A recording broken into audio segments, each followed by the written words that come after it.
And good afternoon, everyone. After a few little technical issues, fingers crossed live. So Jade is out at the beach. I am in the workshop, but I'm having a casual Friday.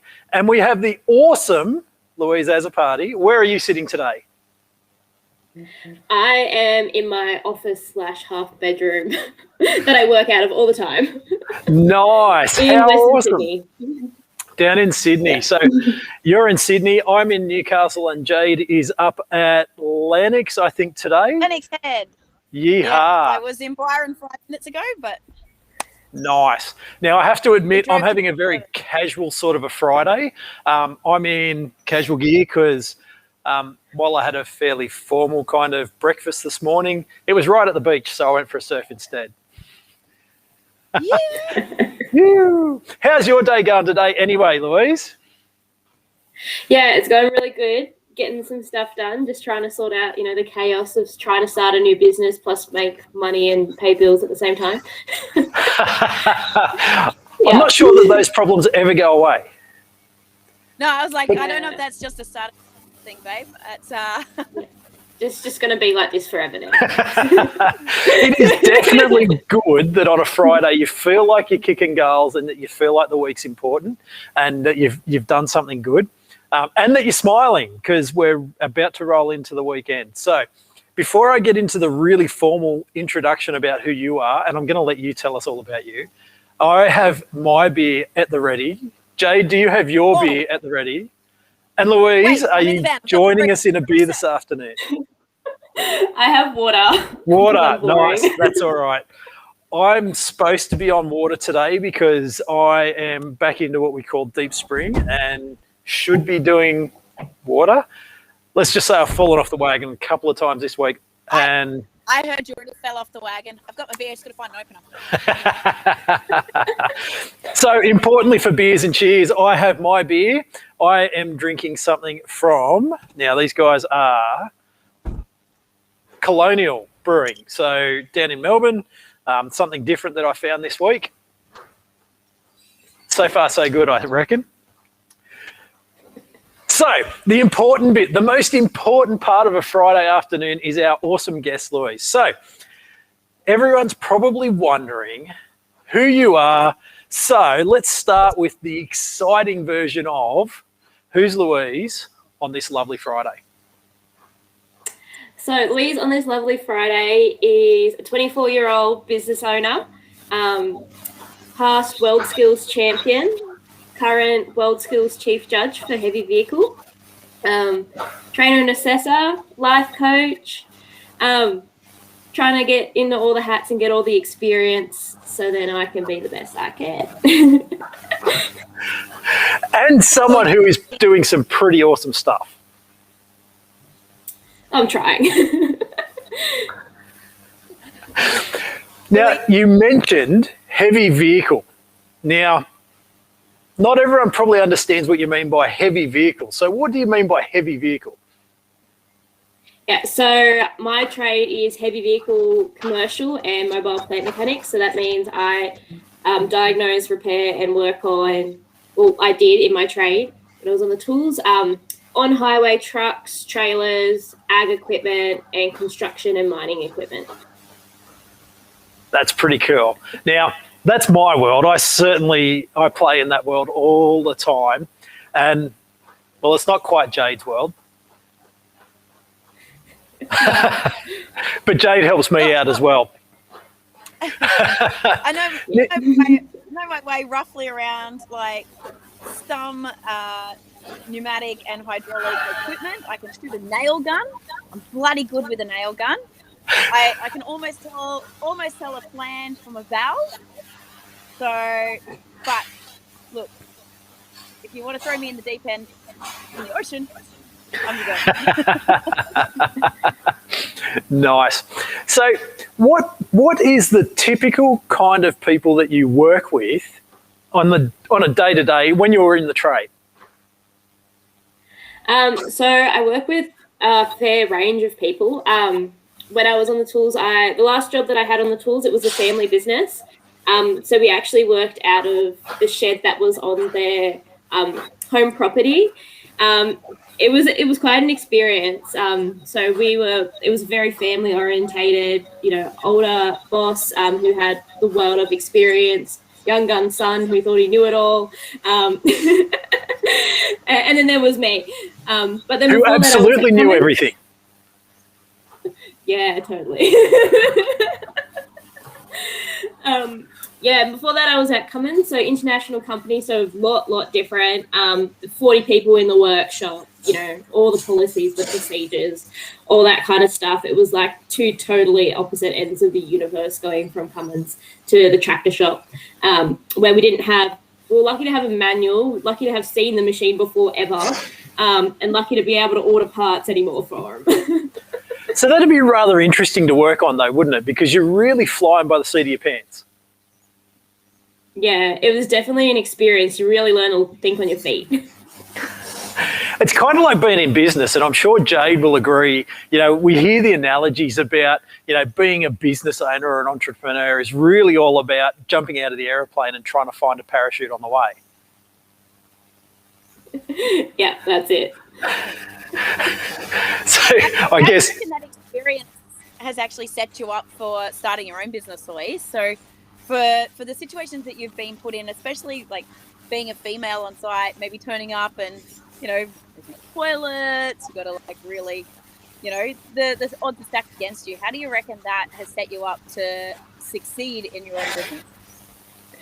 I think I'm kind of just ready for anything almost. Like whenever I used to rock up at a site, I didn't know if I was going to be accepted or not, how the people were going to treat me. And that was just in my day-to-day. So kind of like if someone didn't like women, they'd say it straight to your face. Sometimes you'd get ignored, you get put down. Sometimes you get chucked in the deep end without any support because someone wants to see you fail. But then there was also a lot of support as well. So you didn't really know what you were going to get going into it. And I think that's a lot like being in a business. You just have no idea what's going to go. So you just got to prepare for anything. Oh, that is so true.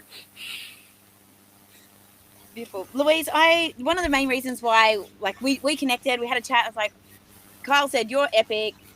Just us two souls need to chat and get to know each other. Not sure where this is going to lead, but you started to tell me some stories about, your passion for trying to make workplaces more inclusive and I think it was less around the word equality and more about inclusive and every voice having its own merit.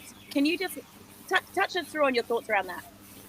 Yeah, so when I was at Cummins, so being such a large company, I was there for 4.5 years, so I got to know the lay of the land pretty well. And there was a whole range of different people who looked diverse from the outside. So Cummins had really put in a big effort in that. But the thing was that the culture hadn't changed. So it was kind of like the same way of thinking. So even though we all had different backgrounds, if you weren't thinking the same as everyone else, you'd kind of be excluded from the A team. So it was really hard to... It's just like high school. It was a group of cool kids. Yeah, that is exactly how it was. It was so bad. I was like, did I actually leave high school and go into the workforce, or am I still there? But it made it really hard because everyone would be able to quietly go off in the corner and say their own opinion. But when they were in a team meeting, no one really ever felt comfortable to voice their opinion, or if they were in a group and trying to solve a problem. If you had an idea like left of field, you go off and try that on your own. You wouldn't put it forward to the group because you're too worried about being cut down. And it was really hard, especially I started my trade when I was 15. So pretty much still in that high school mentality because I pretty much still probably should have been there. But it was hard because I thought that was really important to try and fit in. So it kind of took priority instead of some other things that should have, my learning and, all that kind of stuff. But when I decided to step out of that mentality and not worry about being in the A team, I kind of found a whole bunch of other people that had made that conclusion earlier and was pretty much just waiting for everyone else to join them on the outskirts. So it's hard because you get caught up in that wanting to fit in and, wanting to be in the cool group, the purpose of the cool group pretty much. But then it doesn't get you anywhere. You're doing the same stuff over and over again and getting the same problems over and over again. Like, it's crazy. So what are you doing? Because I know your new role, your new business is going in and consulting to companies and working with inclusion and lady tradies, and not just lady tradies, but mental health in general for people in trades. But what's some of the techniques that you're giving managers and team leaders to help break up the cool kids and make a more inclusive team and a space where everyone feels safe? I think at the moment, so I think since we've chatted, it's been a few months and everything's just changed so quickly. What? It's been a few months? Well, it's been like a month. I feel like I've just been having so much conversations, it's feel like forever. But I'm pretty sure it's been at least a month. Oh, God. Yeah, but pretty much, like, for me, it's just about having those conversations. So in some of my community groups, I used to be, like, really involved in the church and local community, and I was known as the troublemaker, the person who'd ask those questions that no one ever wanted to ask and say those things that everyone was thinking but not saying. So over the years, I kind of found that voice in myself before I was even doing it on purpose, where I was just fed up with all these things happening and no one actually, like, one, acknowledging it, and two, doing anything about it, because they didn't even acknowledge it was a problem. So a lot of the stuff that I really aim to do just casually on a day-to-day basis, so I've got my YouTube channel and stuff, and even when I go out to events, is just ask those questions and, point out those things that aren't quite right and get people to stop and think about it, because lots of people just don't. What advice would you have for, say, a team leader or a manager for starting to create that culture where it's safe for people to put forward those ideas and ask those questions? Because I think if you say ask a question once or twice and you're brave, but then the leader shuts you down or doesn't back you, you kind of shy away, right? Yeah. So I think it's really important if, like, leaders are really trying to make a difference in their, like, workspace, it really has to start with them. They really have to kind of lead by example, by, they might have to go out on a whim and be open to the whole team in a team meeting to show, this is my thoughts, they're different to the norm kind of thing. Just tell their own stories and how they see things and live that, inclusive kind of way of thinking and making a safe space. So them being the safe space, the center as a leader, and then allow everyone to kind of jump on board. Yeah, beautiful. Kyle, what have you seen, obviously, because you're out dealing with, like, engineering managers and leaders all of the time as well. What have you seen working within your space? So maybe before we go to the working bit, I reckon something to talk about first, and something that we notice here, is that when we get the lady tradies come in and do our course, so we've got two ladies working through Certificate 4 with us at the moment. And I was talking with Joel about this at Savo, if I put aside the gender thing completely, as a tradie, I would say that those two girls rank all but at the top of the crew that we've had come through the courses. And every time that we've had ladies come in and do the courses, they're always at the top of the game. They're always up the top there. So maybe before I talk about what I've seen working, maybe Louise might tell us a little bit more about how that plays out from your point of view. Like, why is it that our girl tradies are ranked so high? At winning world games and things like that? Yeah, getting there. I come fourth. I come first in Australia, so... We'll take That's it. still a pretty good achievement. Yeah. Well, I now run the show, so... But I think, like, a lot of the... I know this is a generalization, but women tend to put a lot of pressure on themselves. And I generally see it, like, I did it myself. I just thought, if it wasn't 110% right, like, it was just wrong. Like, it couldn't be 109%. It had to be 110% perfect. Otherwise, it was not right. But then I see it a lot, like, other women do it thinking that they're going to fail their TAFE courses and all that kind of stuff. They're studying extra and they're worried that they're not going to pass. So they study and put a lot more effort in. Whereas the guys are lucky to pay attention in class sometimes because they're just like, oh, I got this. I I don't need to study. I know it all anyway. And then And do you think Like that's every the first year apprentice. generalization kind of thing. Yeah. Do you think that that's also because the girls feel like they're already up against a wall coming in, like they've got to prove that they're as good and equal, so they've got a little bit more to what they would perceive lose if they don't nail it, so they want to make sure that they're putting in that extra effort? Yeah, it's definitely some of that as well, because especially if you have a bad experience with a coworker or something, like you can have 100 good experiences, but if someone says something to you once that's negative, that's what's going to stick in your head. So if they go into the workforce and have a negative experience straight away, they're always going to be battling that negative thought and trying to prove that wrong. And heaps of people, like I'm doing some coaching now for myself and talking about my kind of mentality about that, I can probably count the amount of people that have put me down on one hand, and hundreds of people have told me how well I'm doing. But those 5 people, what they said just always keeps coming back. Sorry, I was talking about that with I was talking about that with Joel the Savo. So Joel and I had a pretty cool chat this afternoon about what we're going to talk about today. So his partner, I don't think they're married at the moment. Sorry, Joel, if I've got that wrong. So Karen she no, works. you're right.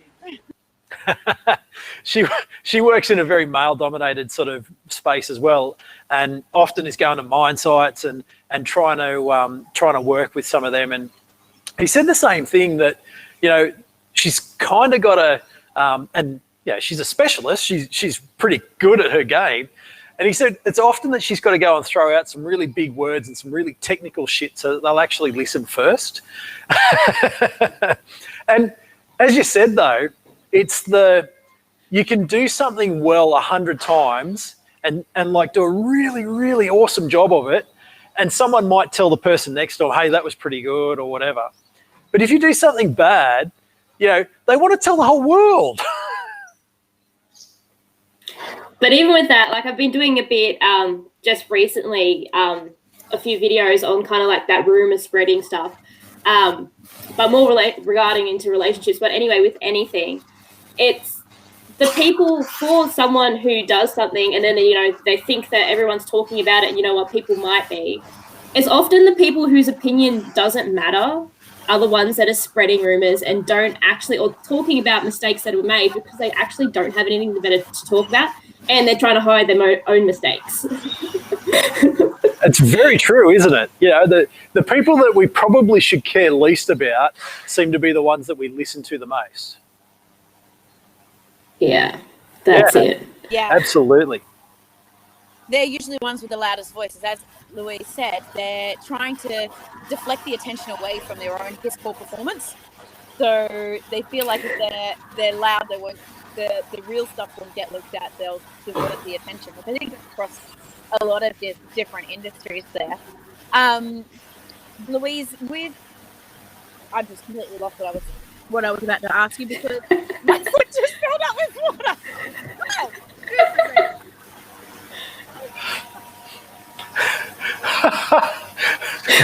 So it's raining so hard that Jade now is standing in shoes full of water. That's pretty cool. Yeah. Very, very interesting. Sorry, it literally just ran down the side of the van and into my shoe. And I was like, now, okay. Does anyone know a good mechanic that might be able to look at that for you? Yeah. Would this class as a heavy vehicle? How many tons I don't think the Barrels and Business van classes as a heavy vehicle or mobile plant. Oh, come on. It could almost be a mobile plant. But I'm sure Louise can help you with it no matter what, because she just dives in and tackles it no matter what. Actually, Louise, can you just based on what we were talking about before with coming fourth in the world, first in Australia, now running the bloody show. What was that actual experience like, though? Because you told me a couple of stories about even when you arrived there and the process. How did that play out? It was pretty crazy. I could never have dreamed up that experience in my whole life. So just like cutting out a lot of in between, the World Skills competition is a tradie competition run at regionals, nationals and internationals. So in my regional comp, it was held in 2015, and I come second overall. And then I was nominated to compete in nationals, which was in 2016 in Melbourne, and I won that. I was the first female to compete in the heavy vehicle section and first female to win. And then I went on to compete in the international competition in 2017. So the biggest curveball with this one, even though I was the first female in that competition as well, which was kind of my norm, but it was also held in Abu Dhabi. So it was kind of, you didn't really know, I didn't know what to expect. I was kind of getting prepared for the worst, even as like white people going into the UAE, you kind of prepare yourself anyway. But we're really lucky. It was kind of like a very kind of whitewashed area because everyone was flying in. So it was pretty safe for us in general, but I was looked at, and one of the judges said he's never seen people take so many photos of a person before. And I was kind of used to it, like flashes left, right, and center. I was just like, isn't those flashing lights just normal now? But it was pretty crazy. Different people from different countries had different reactions to me just being there. And even I went to Russia in 2019 and just helped out as a volunteer, and I was putting an engine back together, and someone just walked past and took a photo of me, and I was like, the competition's over. I don't understand. I'm packing up. But I don't know. It was kind of eye-opening because it was things that I had been told about but never experienced before. And also one other experience, I think this is the one that I told you, Jade, I think. I was there as a volunteer in Russia in 2019, and I was just an operationals volunteer. And I was in the heavy vehicle section, and the person who was running the competition, he was from Canada, and he just asked me to move a table. He's like, Louise, I need a table moved from this side of the competition area to that side. So I went to do it, and the judge from Latvia, who had watched me compete and judged me competing as a mechanic, he stopped me from moving the table. The table was just a plastic fold-up table, and he was like, no, you can't do that. And I was like, what do you mean I can't do this? He's like, no, someone else will do it for you. And I was like, why will someone else do it for me? I can do it. And he's like, oh. And you just see this like look on his face, and he like didn't even know why he was saying it. I was like, I'm an adult. Like, you saw me compete and fix machines. Like, I can move a table. And then it started this really interesting conversation because that's just how they were over there. The women didn't do that, or not that, I don't know if it's that they didn't do that or if the men didn't let them do that. I'm not sure because I wasn't actually there, but like in their country. But that was me saying, I'm an adult. You've seen me fix machines. Why can't I move this table? His face was just like, he was like, wow, my whole world is just like, how did I get to this? But like his face just went blank. I can't even explain it. And we just had this conversation about how that even his way of thinking had come about. And I was like, I can move a plastic table. I'm fine. I think you actually hit on a really interesting point of the unconscious bias that plays out. And, you know, like, and you probably just touched on it. A lot of people have a bias without any actual intent, and hence the unconscious bias bit. So do you see that play out elsewhere, and how does it normally show up, the unconscious bias thing? I think it usually just shows up. One of the ways that it's impacted me is people helping me without asking if I wanted help.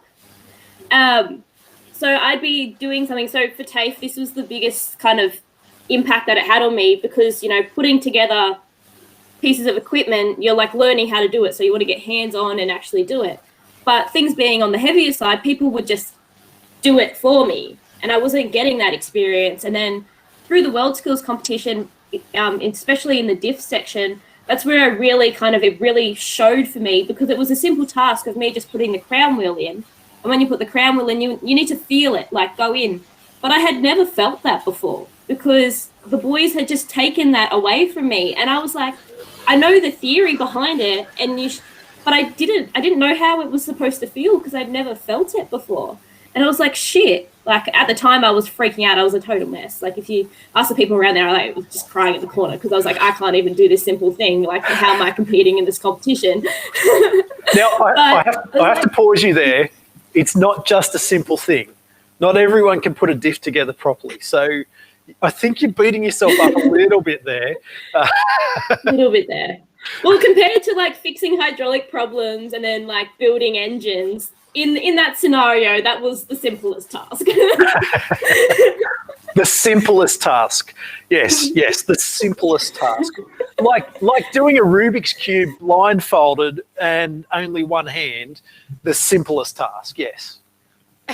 Yeah. So you talked about dark.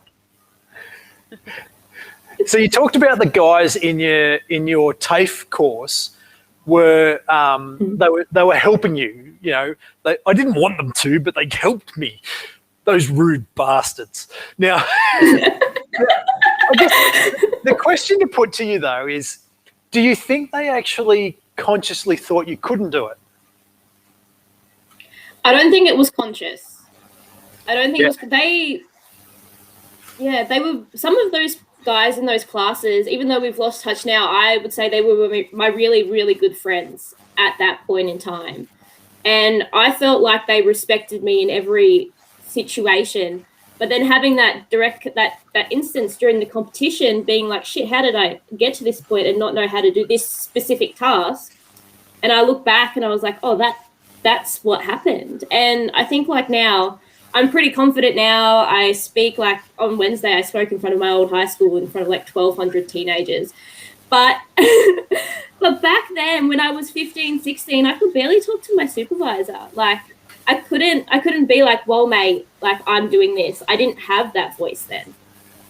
What's your advice to not only other girls coming through, but other young people that maybe are timid like that, or, you know, maybe not as physically strong as some of their teammates? Because we see this sometimes with just people of smaller stature, that someone stronger will come in to do something because you look small. What advice would you give to them in trying to find their voice at that age, or when they're that fresh? I think, like, looking back, if I could tell myself really anything, because I, like, looking back now, I don't really know how I got my voice. It was kind of just practice and pushing myself. But it really, if you can just practice that, you know, can I just give it a go myself first? Like, just that simple statement when someone comes to take over is like, no, I just want to give it a go myself first. Yeah. Listen here, this is great advice. This is awesome. And this doesn't matter what you're trying to learn or who is the supervisor of the trade. I reckon every apprentice actually goes through this. You know, but not even just in any industry, when you're trying to learn and you're young, like, I just want to give it a go first. Like, and just practicing that and being able to say that, those words have a lot of power when you're trying to learn. Yeah. And what if I get it wrong? It was your first go. You said that, you know, I'm just going to give it a go first. And then I'll come and ask for help. I'll give it a go first. So that's it. I'm going to be a little crass, but when I was an apprentice, what I got told was, you know, I said, what if I break it? And the tradie that I was working with at the time went, well, it's fucked anyway. Yeah. Or I think when I really started to learn a lot is when I had apprentices under me and they would break things. So not only did you have to complete the repair, you'd have to fix what they also broke. So it was like, it's just another level. Absolutely. Layer on layer of errors. So finding that voice, as a supervisor, what advice would you give to either a supervisor or a supervising tradie, as we're talking about being apprentices and that sort of stuff? Like a leading. What sort of advice would you give to someone that's in that role, that's either getting a new apprentice or now getting a lady apprentice and freaking out about, I don't know how to do this? I think, like, with everyone, it's kind of just like holding space for the person, like, you know, not being like hounding them with everything that you know, being like, okay, you know, give them a second to show you their experience. Like, so just don't cut in all the time, you know, give them that time to then express their voice, so they don't feel like they're, oh shit, it doesn't seem like the supervisor has time for me. They're just like, go, go, go, you know, just give them that space to then, like, you know, this is a safe space. You know, I'm not always going to be talking at you. You have the opportunity to talk to me as well. Yeah, so that's positioning and framing up, giving them the like as a leader, giving them permission and not feeling like sometimes when we're in a position of leadership, we feel like we have to show that we know everything and that it's our job just to like dump all of our knowledge upon this little minion that we have. So learning to hold back and say to them, it's safe for you to ask the questions and I want you to tell me where your gaps are, can make such a bigger learning experience, because if there's context and relevance for the person, they're going to absorb it a lot more. Where often if we just go into blah mode, trying to dump all the knowledge we know, if it's not relevant to the problem they're having right now, it can't sink in. And I think that just goes with whether you're teaching little mini humans or anyone at all, right? Apprentices are mini humans. I think something that's also I think there's also the thing where it's kind of like the worst thing that someone can do is kind of when someone says, like, so if an apprentice says, I've thought about this and I don't know, if the leader says, oh, you should know, that can kill, like, that's happened to me and I've just totally like, no, I'm not going to ask you any more questions. Like, I don't feel comfortable anymore. Like, it was a big thing to be like, I've tried to work this out and I'm stuck. I don't know. And someone being like, you should know. And I'm like, there's no confidence anymore. I don't feel safe here. As a tradie with apprentices, you want to say it so many times. Oh, why don't you know this? Oh. Now, I have to say, when I was looking after... The answer should be, it's because you didn't teach me properly. Absolutely. When I was looking after some apprentices, I had about 30 apprentices that we were looking after for their training side of things, and they were doing workplace-based training. And what I used to say to the tradies that were working with them and supervising them was, take the fucking broom off them. Grab the broom, show them that you can do the broom thing, and give them a chance to do the complex stuff.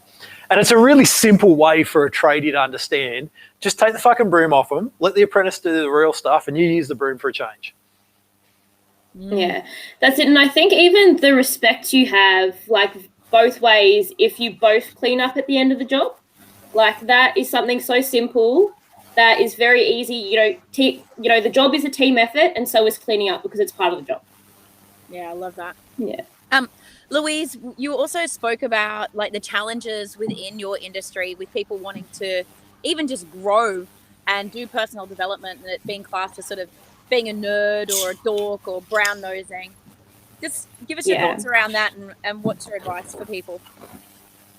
I think it kind of circles back to the same thing as the rumors, is like when you're trying to develop yourself in something that is kind of a rougher area where it's like, just get in and do it. Like, you earn your respect by doing big hours.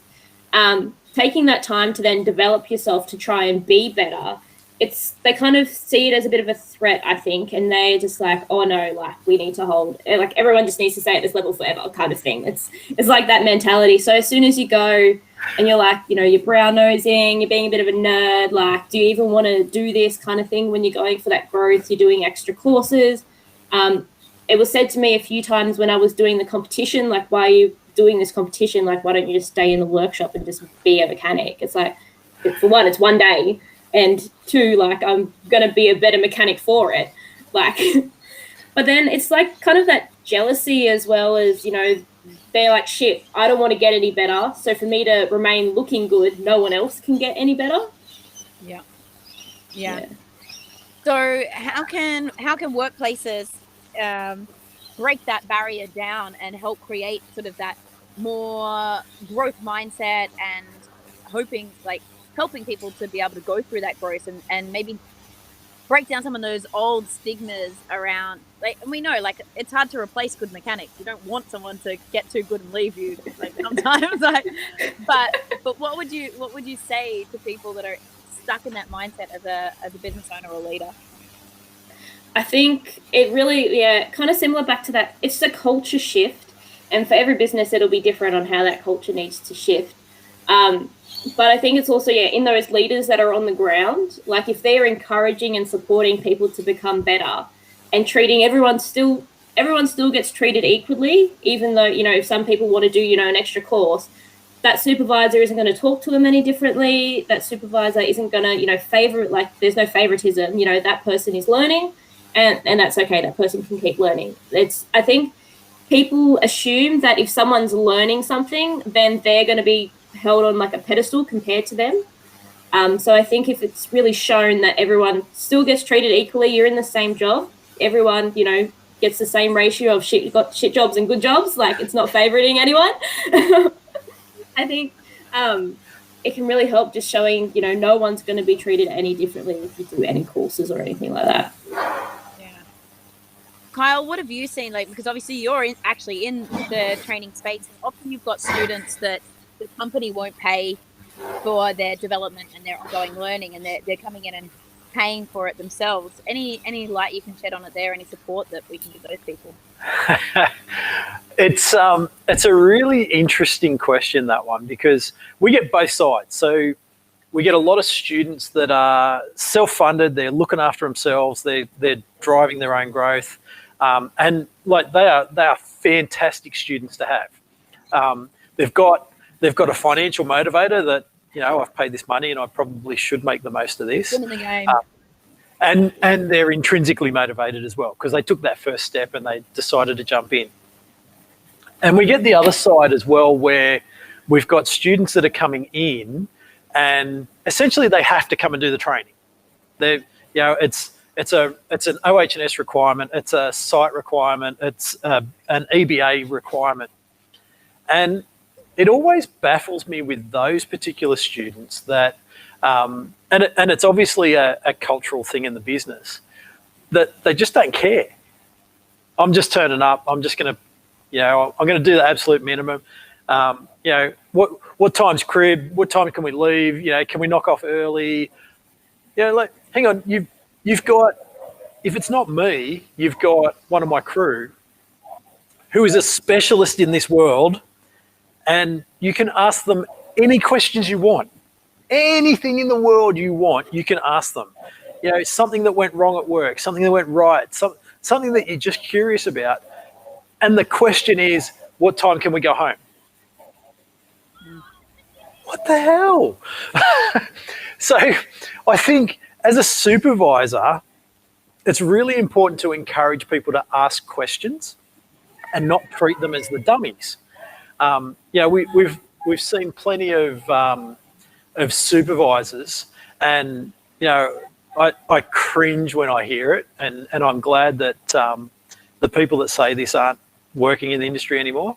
But why would I spend money on these fucking dummies? Do you like getting up at 2:00 in the morning to answer their questions? Why wouldn't you? So they don't have to phone you. Yeah. And as Louise said, some of it is holding on to that knowledge and holding it tight so that I'm significant, so to speak. But wow, I don't like answering calls at 2:00 in the morning, and I don't do it anymore, which is fantastic. But I can remember when I was doing it. It's like wow, why am I getting up at 2:00 in the morning to answer this question for you? And I know we talked about this. This is something you should know. But and again, I feel like there is a time and place where you can say this is something you should know, especially if it's like the fifth time that mistakes happen, or like the third or fourth time they've done that trading. It's like, yeah. When I was working as a service engineer, I could guarantee at about 4:00 every Friday, I get a phone call from the same person. Oh, this is broken. And it actually took me a while before I went, when did you start having this problem? On Tuesday.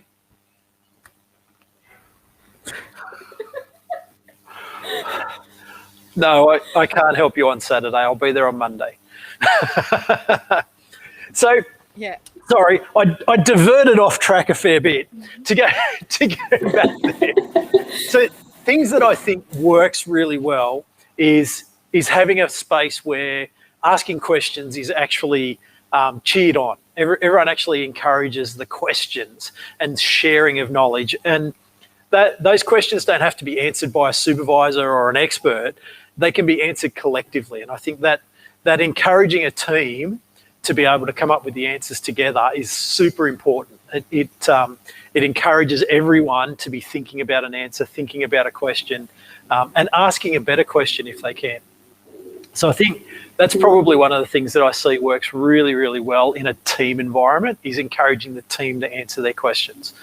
I think the other thing to do as a supervisor is to be the shield for your team and for that crew.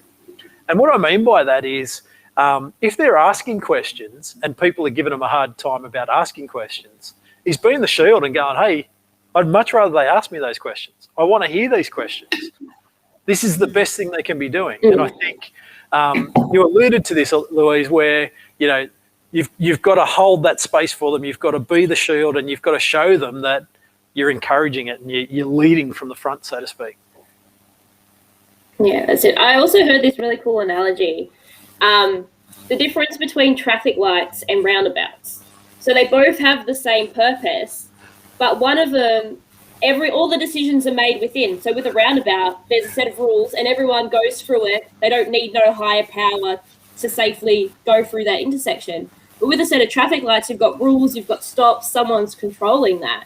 If you have a system that, you know, this is the process, you know, this person asked this guy, yep, you guys all know where all the information is within the team, and everything is just working nicely. Whereas if everyone has to come to the supervisor every time, and then you're just waiting for the supervisor, if they're not comfortable asking questions amongst themselves, then it does create a lot more extra work for the supervisor. Yeah. Yeah. Yeah. Yep.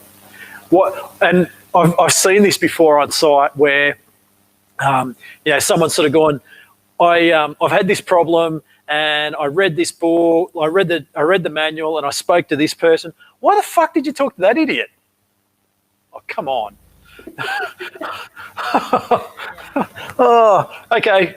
Drop the books, drop everything. You know, the machine's broken. Hey, I don't know how to fix this. I can put grease and oil in it, but that's about it. That's not cool. No one's happy with that. What do you think can be done? Like, because more and more we're hearing people in trades getting frustrated with that old mentality and that old culture. And, you know, not always will it come from the top down, because sometimes it's just too ingrained in them, and, you know, the unknown is too scary. They you know, what they know is safe. So what do you reckon, what would be your advice just to every tradie that's out in the field? What can they do differently? Because sometimes they might still behave this way because they're scared, but what do you think that each individual person can start to do to be the change that they want to see in the workplace? I think especially in the workshop, I noticed that when I was at Cummins, there was a very big generational gap. So there was kind of like people that were 25 and under, and then people that were 50 and over, and there wasn't too many people in between. But I think it's really just working out like the positives of both mentalities. I think as soon as you focus on the negatives of each, like the old school mentality, like those guys were raised in a very different time and they learnt very differently to us now. So they had to fix everything. They made their own parts. They did all this other stuff that, you know, the young people aren't doing. So it's a different environment now. But if the young people don't respect, you know, the old ways that they had learned, then those older people are just going to butt heads, and everyone's just going to butt heads. Like there's positives in both mentalities. Like those old guys, you can put them into anything that moves and they'll be able to work out how to fix it. But like the younger guys, it's a different mentality. There's a lot of part swapping and all that kind of stuff. But just because the old guys are a little bit stuck in, you know, this is how we've always done it, and the young ones are thinking, you know, how can we do it differently? But it's 50-50. There's positives on both sides. And I think really just acknowledging the positives rather than pushing on the negatives will really open that kind of communication and create that like block and really take advantage of the people in that environment. Yeah. What about you, Kyle? What's your thoughts on that? Well, I think what I just heard there was, even as a young apprentice or a young tradie or anyone that's trying to learn something, is to actually listen to the answer that you're being given, whether you agree or not, whether whether you've got another idea. And maybe this is something that Charlotte sort of spoke about with us a few weeks ago, Jade, about if you're going to ask a question, probably the most important thing you can do is listen to the answer.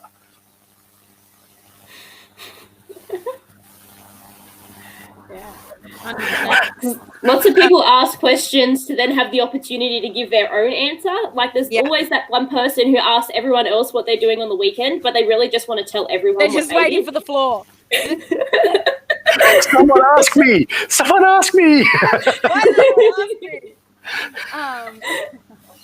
Well, I know that something that's really close to your heart is changing the perception of trades and like having people not for themselves say, oh, I'm just a tradie, or that person's just a tradie. So, and we've touched on this a little bit, and this is really close to me because I was working with clients yesterday. We're doing their team culture. They actually work with electricians, and the whole thing is to elevate the perception of electricians, period. Oh, dear. Now, we won't make jokes about electricians yet. Yeah. I do love the fact there's a lot of that trade. One of the guys has a shirt that says former stripper. I'm like, I love it. Nice. only people in the trade would understand what it means. So he walks down the street and I'm like, what the fuck, man? So what can we do? What can everybody do to disintegrate this I'm just a tradie or they're just a tradie mentality? Because I think that comes into, for me, the reason why I bring it up is I connect that to the growth and the brown nosing and the nerds. Like how do we get rid of this stigma, and what can every person do at ground level to start raising this and bringing this? Maybe it's actually more important to talk about why we should shift that. As a tradie, as much as I want all of our tradies to think that they are valuable, they should most definitely think that they're valuable, and they're not just a dumb tradie or just get the tradies to do that and all that. I can't fix a simple diff. That's for fucking sure. Yeah, that's right. Just a simple diff. So, but as a tradie, as much as it's important to feel a little bit better about what you're doing in the world and that you are contributing, it's really important to get rid of these concepts and this culture of just a dumb tradie, because we know that it's hard to get apprentices. It's really, really hard to get apprentices. And, it gets sometimes harder and harder, right? Oh, phenomenally. Because it's hard work, and people like them. Oh my God. I heard someone say the other day, like this young person, that they weren't going to do a trade. They're just going to learn Instagram, or wait, they'll just take photos of their girlfriend because she's hot, and then they'll make money that way. It's possible, fuck, man. It's what are you possible. going to do when your girlfriend gets fat? Oh God! But I do think, like a lot of it starts in schools, and like a lot of people, like when I was trying to get and do work experience to get a job, my careers advisor actually kind of withheld the paperwork, and my dad had to call the school, and my careers advisor was like, "Oh, Louise is too clever to do a trade," and I was like, I hate it here. It's boring. Like, I'm not going to stay here. But it's just like a lot of people are like, oh, this person's struggling. Let's put them in a trade kind of thing. Like, yeah, it's kind of phasing out from schools. Like I went to my high school on Wednesday to speak about my trade experience for that reason, because the school's trying to change that. But it's still, parents sometimes say it and that kind of thing. But it's coming less and less. Like there is lots of things happening to change that level at the schools, but it still happens. But that perception's so wrong, right? how much mathematics do you need to know? Like, what do you need to know to not blow up a fucking bomb truck, Kyle? Like, you can't be dumb. Right? That's it. And I think the stuff that tradies know you can't learn in a book. Like, I think that's what people don't see. It's not like, oh, look, I know everything in this big textbook, like kind of just putting in a generalization. Like uni students, they're like, yeah, we need to learn everything in this 6-year course. And tradies go out and they work. Because that's how we need to learn everything, because what we know and what we do isn't in a book. Tactile learners. My partner says, oh, I'm just a tradie. And I'm like, you're not just a tradie. He was sitting down doing long division with decimals with the 12-year-old last night. And he's like, how's your decimal? I'm like, not a chance. And I'm like, he's a deep sea construction diver and the medic. So I'm like, you calculate. I'm like, I just talk shit for a living. We're talking about all these decimals. It's like, because he's always like, oh, you're so smart. I'm like, just because one person knows one thing that you don't know about, that doesn't make them smart. And being able to talk about one subject, if the world didn't have trades, like, who's going to fix the cars? Who's going to make the shit go? Like, and all these really... Jobs, like, sorry. in the evolution of work, trades were the first jobs. There was no university. Like, when people were just literally surviving, trades is what come first. And all these really cool things. Slightly older than that, but shh, we're talking about different trades. So, but it's interesting because we're building all these really cool machines and autonomous vehicles and self-driving cars and all of that sort of stuff.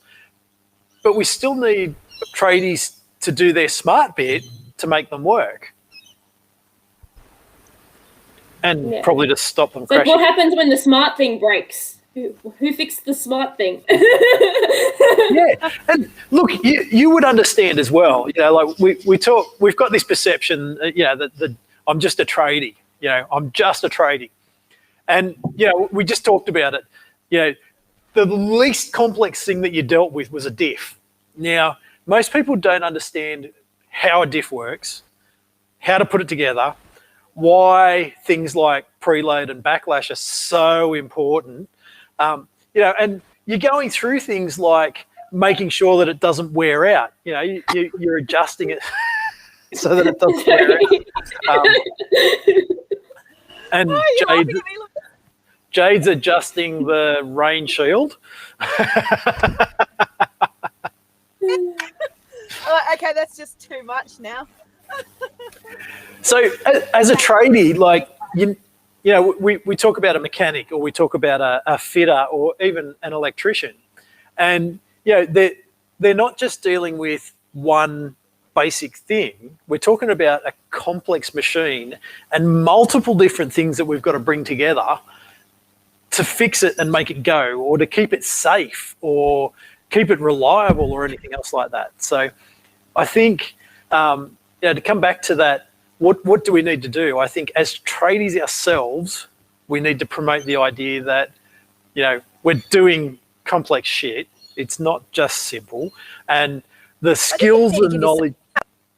the skills and knowledge that I have, if I can learn them in a classroom, or if I can learn them in the field, it doesn't matter how I learn them. That's just the way I learn them. And, not everyone can learn the same things. Yeah.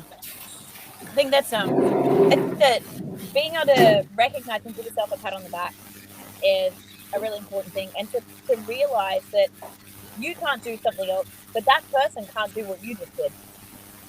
That's it. It's like the if you tell a fish to climb a tree, it'll think it's stupid for the rest of its life. Yes. Kind of thing. Like, yeah, absolutely. Everyone does different things. Yeah, absolutely. Louise, I brought that up because I know that was something that Kyle was really passionate about. What is it that, what's made you go out on your own? What is your driving force, and what are you really passionate about in doing in the industry? I think for me, it's really just, you know, that seeing all the change that needs to be done in this kind of thing. And, you know, I kept trying to find companies that would, you know, employ me to, so I went into training because I thought that's somewhere I could make a lot of change. And it was, you can make a fairly big amount of change when you're training people, especially with me. My position was like, you know, I'm a female teaching these males how to fix machines. I have to know my shit. So they kind of already have that, you know, oh, yep, she knows the shit. She taught us. Okay, girls can do it out into the world. So that's kind of one of my driving forces into becoming a trainer. But then just seeing all the other little things that need to be done and just being in a position where, you know, at work, it was kind of like, or when I had a full-time job, it was like, oh no, that's not your job. Don't worry, like HR will deal with that. HR will deal with this. And I'm like, has HR done anything? I don't understand. Why is this happening again? But then it was just so frustrating, and I couldn't handle it when people, especially because we were in a position of being short-staffed, and I was, you know, doing extra work, and everyone was telling me, no, just do what you need to do. I'm like, what? Am I just going to watch everything burn to the ground? And they're like, yes, you are. And I was like, okay then, this is not for me. You're literally destroying my soul. That was my biggest thing to go out on my own and to really see, you know, what I could do, because I have lots of people know my name, lots of people know my personal brand that I, you know, had coming up, you know, finding my voice, people working out that people were actually going to listen to what I had to say because of my technical experience, and they were valuing what I said, and trying to kind of, you know, people were asking me to do things, come and do speeches, all this kind of stuff on top of working. And I was like, you know what, I kind of got enough of this to, you know, justify trying to make this into a business. So that's what led me to going out on my own. And it's just, I don't think I could ever work for someone again. Like, I just feel so free. I feel amazing. I'm worried about money sometimes, but it's nothing compared to feeling as trapped as I did in a full-time job. Yeah. Yep. What would you say is your core driving purpose, though? Like, if we could support you and help you do or achieve one thing, what would it be? I think it's just making women out there doing awesome things normal. Like, just they're all out there doing cool things, and that should be normal. You know, and just really just encouraging, you know, everyone, giving them a pat on the back. Like, I think for me, one of the driving forces for me is when, you know, I've been putting out lots of videos, and sometimes, you know, I don't get any feedback on the actual comments, but 3 weeks later, someone will be like, I was going through a really tough time, and, you know, I heard what you said in that video, and it really helped get me through. Like, that's what I do it for.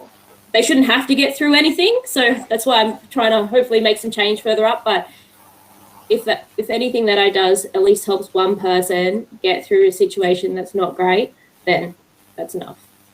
I'm just going to touch on that because I had a similar situation yesterday. And sometimes we think we're not going to put our content out, and we're not going to say the things that we think is important because no one's liking it or no one's commenting on it, no one's sharing it. And I was teaching something yesterday about breaking free of the bullshit rules of society and the culturescape, and how we use that programming to change the culture of our business. And my client's like, oh, didn't you post a whole story about that on New Year's Day? And I was like, yeah? I'm like, how do you know that? And he's like, oh yeah, I watched it at the time, and what I did was this. I was like, I didn't know you creeped on me. But that's the point, right? There is so many people that, you know, maybe their audience are those people that like, comment, share. But there's a lot of people, from what you were just saying, is going through something that is never gonna publicly let anyone else know that they like that because it's too close to home. So yeah, it is a bit. So I really kind of stepping into this fact that no one can sack me for what I say anymore. So yeah, just put it out there. But last week I did a video on rumour spreading and double standards. it's something that's really close to me, from having like private information shared about me when I was quite young, and having, you know, other like girls come up to me and be like, so-and-so spreading rumors, not true. You know, I had a relationship with this person's got photos of me, they've shared them around the whole site, that kind of stuff. And it's just those things that people don't talk about that stuff, because it is personal stuff and it is really hard to talk about. And I think in that video, I ended up just crying at the end. But I was like, you know what, I have to put this out there. This is going to help someone. And I had so many messages from girls that were just like, oh, thank you so much. Like, this needs to be spoken about. Oh, this happened to me last year. You know, I had one girl that is going through it like right now. She's like, I'm going into HR for this tomorrow. Can I speak to you about this? And it happens. These things that no one talks about, they happen. Just because you don't talk about them doesn't mean they don't happen. Yeah. So what I would love to encourage anyone that's out there, that, you know, if you feel brave enough to share, make sure you do share. If you feel called to share, and don't measure yourself. Carl said me say, don't go whoring for likes, and don't measure your impact based on just the likes, comments, or shares that you get. Because like you said, it could just be that one person. And if you make a difference to that one person, like, that could save their career, it could save their life, but they could in turn then find their voice and start being a ripple effect for change as well. Yeah. That's it. And I think especially when you're in the world of like that kind of mental health world, it's really important to just share it no matter what. So like for me, something that I get over, like I really got caught up on that kind of, you know, the system, the best time to post and all this kind of shit. And I wasn't putting out my content because I was like, oh no, I slept in, I missed that best time or whatever. I was caught in a meeting, or my video wasn't centered and I don't have time to do it again. Like, I used to be like that. No. Now we're just standing in the rain, drinking beers in a van. That's it. You can't let those little things hold you back. Yeah. You can't let those things hold you back when you've got such an important message to share. Like, that's it. Everyone's got a story. No one's story is the same. But if your story is slightly similar to someone else's, it could save them. Yeah. Beautiful. What else is there? Anything else that you feel called to share today, Louise, any message that you'd like to get out, or anything that and you too, Kyle, being that this is sort of your wheelhouse as well? I think we covered a lot of stuff. I'm trying to think, is there anything else? So I reckon that the mic drop moment was, it's normal to have awesome ladies in our world doing awesome things. And I'm quite happy to say that I'm sharing the stage at the moment with two awesome ladies, and I think it's amazing. But also, as a lady, don't feel like you have to be amazing all the time, because I think that's pretty important too. So while it should be normal that we've got awesome ladies doing awesome things in all worlds, don't feel like you have to be awesome all the time, because all of us have a shit day too. Yeah, I think that's really important. So back to the world skills competition, like, it was a time when I was the 4th best mechanic in the world, and I felt like, you know, I should be achieving that level all the time. And I ended up burning myself out. I had 4 months off full-time work. I just left my job. I just couldn't anymore. I didn't know what was going on. I was like, no one, like the counselor was saying that I wasn't depressed, I wasn't anxious, I wasn't this. I'm like, I can't even get out of bed. I sleep like 15 hours a day and I still can't. I struggle getting up the stairs. Like, I don't understand what's happening. And it's just like the only really kind of thing that I could relate it to, or that I found information on, is that kind of like to the sports stars kind of thing. Like, once they have a big event, like, yeah, they just come down, because you're trying to get that feeling all the time. And, you know, it's good to be like up on the stage, but that's not reality. That's not going to be every day of your life. Yeah. And, you know, like Carl said, it's okay to have bad times. And for me, I really had to learn that it was okay to be normal. That was like one thing that I was like, you know what, like I was really beating myself up, because, you know, I had this image and I wasn't, you know, I should be out there all the time. I should be, you know, speaking all the time. Like, I should be helping. So no, it was okay for me just to go to work and come home. Like, that's fine. I've had a very situation, Louise. I won a couple of bronze awards for Stevie Bits Female in business. So, like, got best service business of the year globally, and there was like this benchmark then that I thought, fuck, if I've got that, I need to achieve it. And Startup Daily listed me on the top 50 women, most influential female entrepreneurs under 40. And it was like, oh shit, I only come in at number, I don't even know what it was, 36 or 38 or something. I have to do, like next year, I've got to be in the top 10. And then all of my even decision making around the business started to be coming around, holy shit, I need to win another one of these awards, and I'm changing my business to keep up. And what will people think of me if I fall from grace or if I don't do better? And that it really became kind of like, not ego in a bad way, but protecting the ego and the standard, and it's fucking exhausting. I said, I think for me, it comes a time where I couldn't listen. I had to, like, I was pretty, like, into the professional development and working on myself. But a lot of the stuff that I was doing is aimed at people who were doing nothing.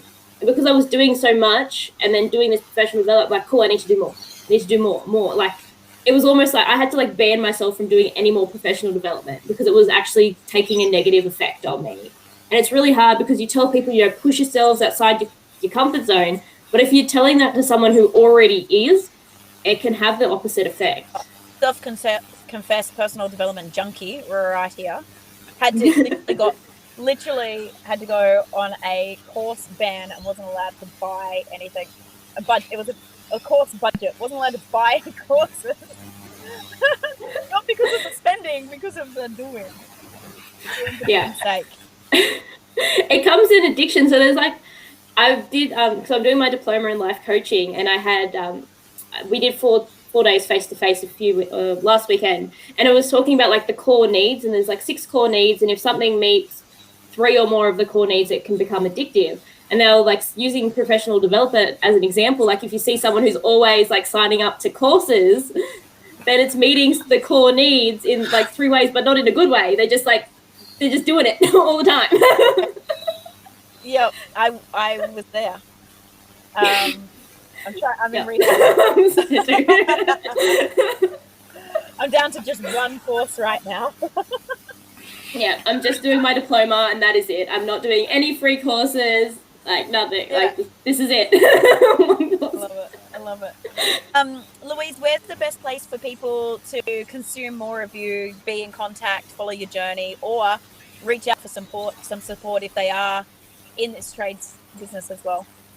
Yeah, so if you want to see a bit more of me on my day-to-day and my personal side of things, I've got an Instagram account, Louise as a Party 1996.